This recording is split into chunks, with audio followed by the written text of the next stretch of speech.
Hi guys, it's Fred here, and in today's video I'm going to show you the exact method I would use to 10x your ankle mobility.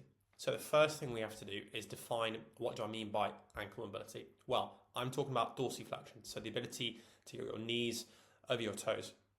And in this picture here, this simply just allows you to sit into a deep squat, whether this is just for back squatting, front squatting, any sort of squatting, or clean jerking, or snatching.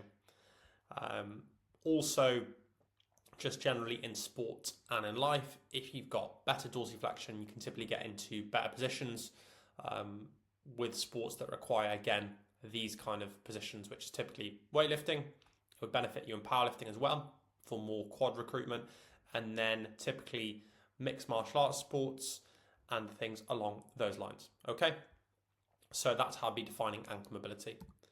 So what is everyone else doing? This is always a really interesting question because typically we don't want to be doing what everyone else is doing because 99% of the time there's a reason everyone is doing it and there's a reason everyone isn't getting good results. So everyone is static stretching.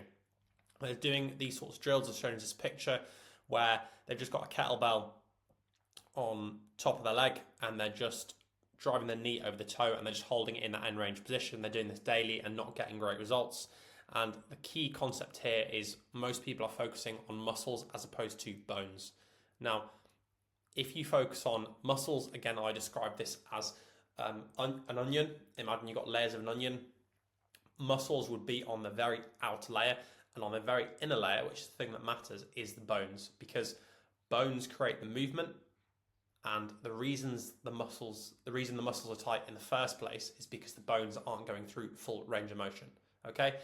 And the last little point here is you're fighting tension with tension. What do I mean by this? Well, again, you're focusing on muscles, and when you're doing these sorts of stretches and you're really forcing that knee over that toe and you hit some resistance, whether that be like tightness in your calf or some sort of blocking at the ankle, your brain is not going to be happy with that.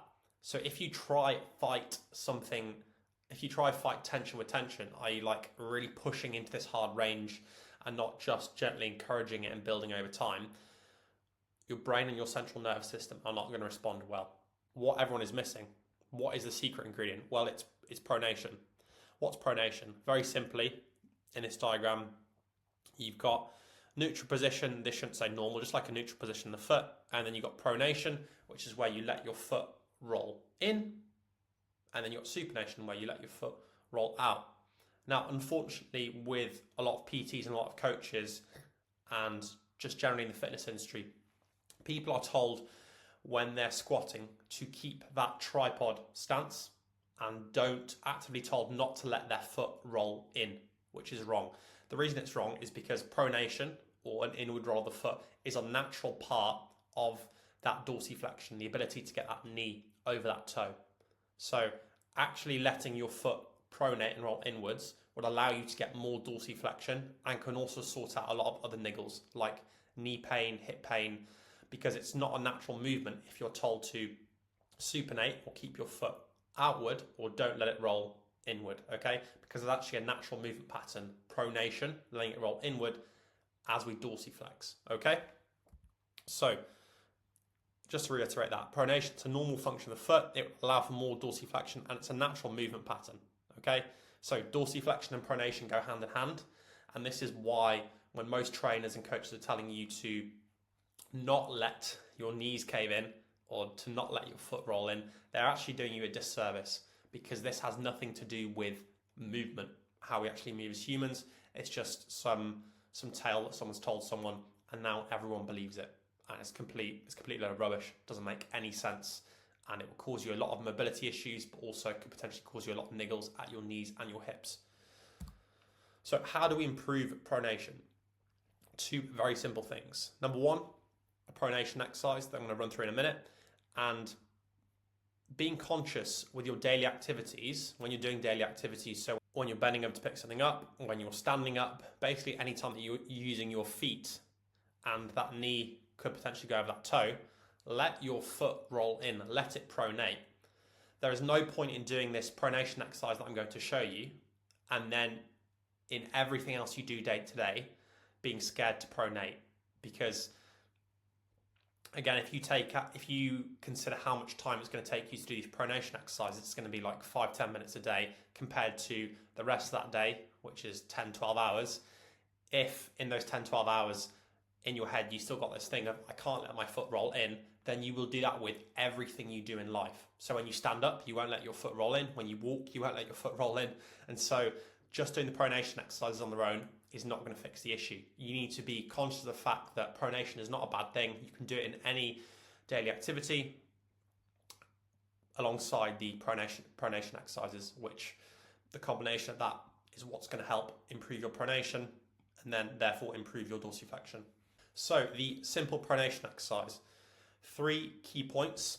Number 1, don't fight tension with tension. So when we're doing this exercise, I don't want you to go to end range and really tense hard and really force your knee going over your toe. I just want you to encourage it to a comfortable range, back off, and then over time, week by week, gradually increase the range where you're comfortable. Okay, that's point number 1. Point number 2 is maintaining heel contact the whole time. So you will set up in this position, which I'm demonstrating with Nick here, where you've got like a staggered stance. Nick is on his right leg. He's going to maintain this heel contact and he's just going to very, very slowly let that knee go over the toe. Again, not to end range, just to where he's comfortable. And he's going to actively let that foot pronate or roll inwards. Okay, you can't really see it because of the angle of the camera, but he's actively letting the foot roll in as the knee is going over that toe. Okay, you want to maintain heel contact the whole time, and then you also want to let your foot pronate and roll inwards. Okay, so don't be scared to do that. In terms of sets and reps, I would go for 2 to 3 sets, anywhere from 15 to 20 reps, and you can do this daily for best results. So that's the really simple exercise to complete daily, if you can. And then being conscious of letting your foot pronate in daily activities. This is more important than the exercises in my opinion, because again, it's most of your hours in the day. So this is going to retrain your brain to understand that pronation is a normal function of the foot, which will therefore allow you to pronate more in day-to-day activities. And if you can pronate more, you can make that movement better, then dorsiflexion will naturally improve, because again, pronation and dorsiflexion go hand in hand. Again, translate over to squatting. This will translate over to your training if within your daily activities, day-to-day life, you understand that pronation isn't a bad thing. If you found that video useful, but you want some more insight into your injury or your lack of mobility, you can book a free injury assessment via the link in the description. I'll leave you with this quote from Albert Einstein that I absolutely love. Insanity, well, the definition of insanity is doing the same thing over and over again and expecting different results. So if you're stuck with mobility, an injury or pain, and you're doing the same thing, you keep trying that and you're not getting anywhere, then perhaps it's time to try something different. So in that injury assessment, we'll go through your full injury in a load of detail, and I can answer any questions you have about what the best course of action is going forward with rehab, give you a load of tips and mobility hacks like in this video, but obviously very specific to your injury.